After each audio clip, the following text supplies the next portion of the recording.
भरतपुर गांव में किशन नामी व्यक्ति घड़े बनाया करता था। वो इतने अच्छे घड़े बनाया करता था कि आसपास के सभी गांव वाले उसी के पास घड़े खरीदा करते थे।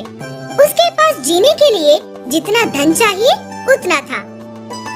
उसकी पत्नी का नाम लीलावती था। वो दिल की बहुत अच्छी थी। पति का सहारा बनकर सभी कामों में उसका हाथ बटाती थी। शादी होकर बहुत साल हो चुके थे, लेकिन उसके घर कोई संतान नहीं हुई। देवताओं से मन्नत मांगने के बाद एक लड़का हुआ उनको। किशन बाबू का उस गांव में एक अच्छा दोस्त है। उसका नाम था प्रकाश। उसके 3 बच्चे थे। सत्या के पैदा होने की खुशी उन पति पत्नी को ऐसा लगा कि सारी दुनिया उन्हें मिल गई। पहले जिन जिन देवताओं से मन्नत मांगी थी उन सबकी मन्नत पूरी की। उसी तरह तीर्थ यात्रा भी करके आ गए।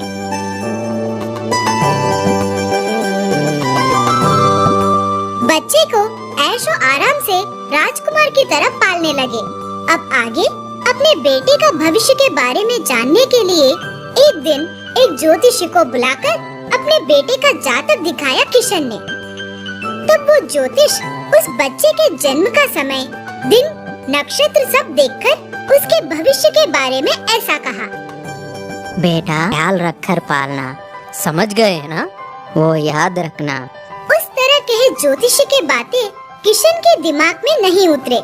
हर दिन बेटे को उठाकर उसका पालन पोषण देखने में ही दिन गुजर जाता। बेटे का सारा काम वो खुद ही किया करता था।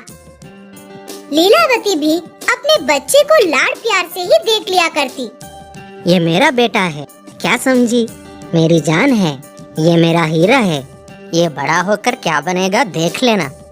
कहकर अपने बेटे का पैर जमीन पर रखे बिना बेहद लाड प्यार से पालन कर रहा है किशन। इस तरह उधर प्रकाश के बच्चे और इधर किशन का बेटा धीरे धीरे बड़े होते गए। पर प्रकाश अपने बच्चों की परवरिश में बहुत ज्यादा श्रद्धा लिया करता था।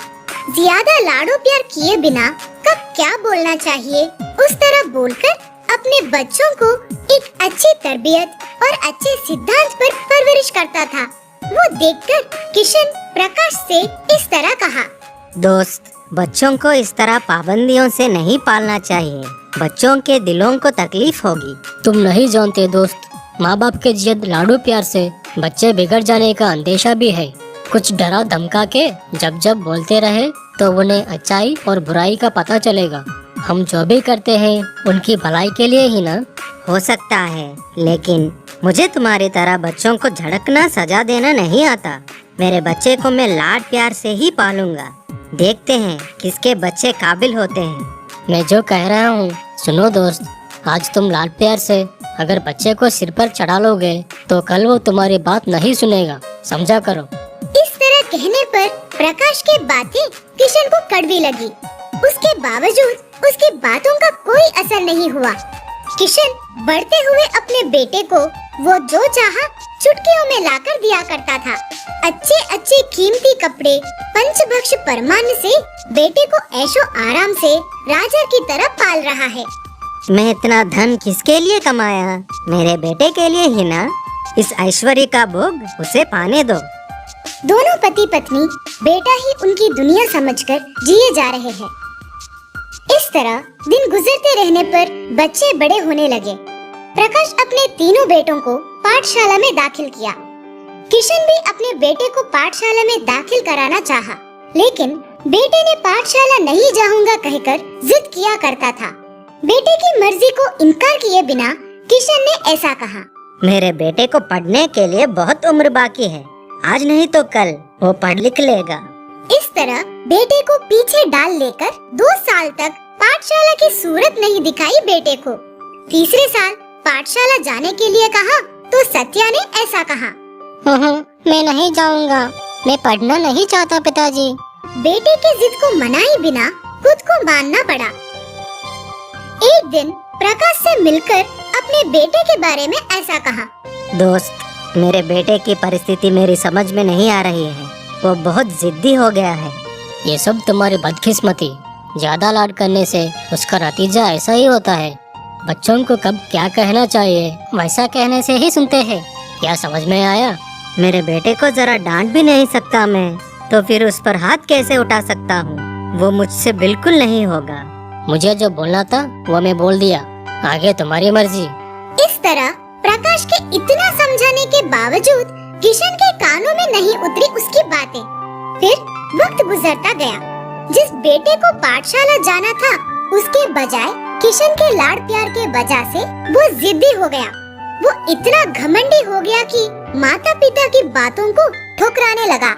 बेटे को इतना सिर चढ़ा कर रखे थे कि उसे सजा देने की बजाय बस खामोश रहा करते थे। बस इस तरह सत्य जवान हो गया। अब तक जो नहीं थी उन सब बुरी आदतों में पड़ गया और ठीक से घर पर भी नहीं रहा करता था। जब देखो गांव-गांव घूमकर मजे उड़ाता। लेकिन बेटा जब भी पैसा मांगा, इनकार किए बिना, ना कहे बिना, जो जितना पूछा उतना देने लगे दोनों माता पिता। मैं जितना भी पैसा कमाया वो उसके लिए ही है ना। मेरी सारी दौलत को वो चाहे जैसा भी शौक करे, मुझे कोई फिक्र नहीं। उसके बदले में वो हमें अच्छा देख ले तो ही बस है। सोचकर बिगड़ते जा रहे अपने बेटे के बारे में फिक्रमंद होने लगा। प्रकाश के बच्चे तो अच्छी तरबियत से परवरिश पा रहे हैं। हर वक्त अपनी पढ़ाई और माता पिता की सेवा के बाद उसके घर और खेत बाड़ी का काम देखकर बहुत ही बुद्धिमान बने जा रहे हैं। प्रकाश के बच्चों की परवरिश देखकर किशन प्रकाश बाबू से ऐसा कहा। दोस्त, बच्चों की परवरिश के बारे में तुम बिल्कुल सही हो। मैं खुद अपने हाथों से लाड प्यार में बिगाड़ दिया।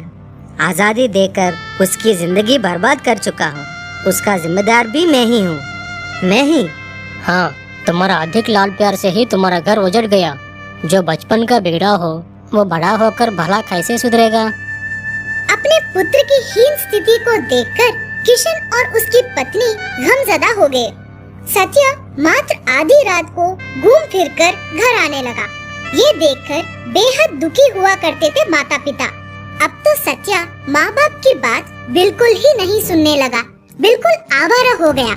कोई कामकाज तो था नहीं। गांव में घूम फिरकर शौकीन बन गया और फिर अनपढ़ जाहिल बन गया। अब किशन अपने बेटे के करतूतों को देखकर बर्दाश्त न होकर बेटे को तनकीद करना शुरू किया। सत्या गुस्से में बाप को जवाब दिया करता था। बेटे की ऐसी हरकतें देखकर अपनी गलती को मान लिया किशन। मेरे बेटे की बर्बादी का जिम्मेदार मैं ही हूँ। मेरे कर्म का कर्ता भी मैं ही हूँ। अब क्या करूँ? इस तरह कहते हुए सिर पटक लिया किशन। रोज रोज घर में चिल्लाना पुकारना होने लगा। सत्या बिल्कुल हाथ से निकल चुका था। पिता का इस तरह पीछे पड़ना देखकर पिता के नाम से उसे नफरत होने लगी। कई दिनों से बुखार से पलंग पर पड़े बाप की तरफ एक नजर भी नहीं देखा उस खुदगर्ज बेटे ने।